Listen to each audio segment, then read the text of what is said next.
Edward Snowden, Chelsea Manning, Daniel Ellsberg, those are the names that most people think of when they hear the term whistleblower. These names have been in the news for years as they've helped uncover massive corruption within our own government.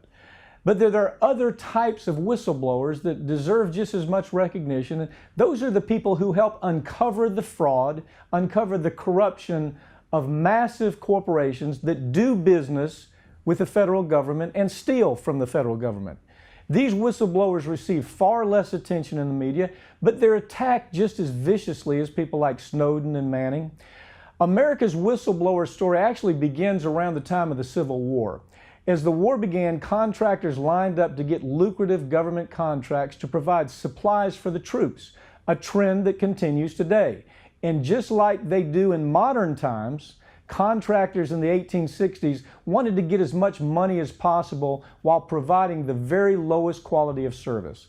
The government soon began receiving sick horses and sick mules, shoes that were falling apart, food rations that were rotten, and rifles that wouldn't fire. This is what their contractors were sending them after getting these huge money government contracts. In response to massive amounts of corruption in the contract system, Congress passed the False Claims Act that allowed the government to sue companies that failed to uphold their part of the deal when they received federal contracts. But the law also included a qui tam provision. And this provision has proven to be one of the most powerful in that piece of legislation. The provision allowed employees at these companies to sue the company on behalf of the federal government if they discovered the company was trying to defraud the government, and then they get to keep part of what they recover. The qui tam provision is still in place today, and the results have been tremendous.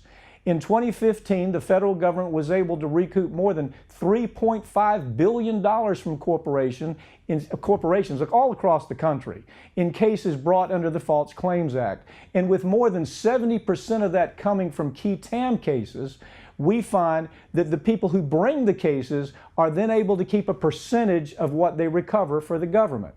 In 2016, that number rose to $4.7 billion in recoveries from whistleblowers. Most of this money would have never been recovered had it not been for whistleblowers coming forward to expose the conduct of these corrupt corporations. That's why we see corporate media attacking whistleblowers like Snowden and Manning. It isn't because they think these people harmed our democracy. It's because they want to discourage all forms of whistleblowing, especially when it could result in huge lawsuits against corporations where corporations have to pay back the federal government for the fraud.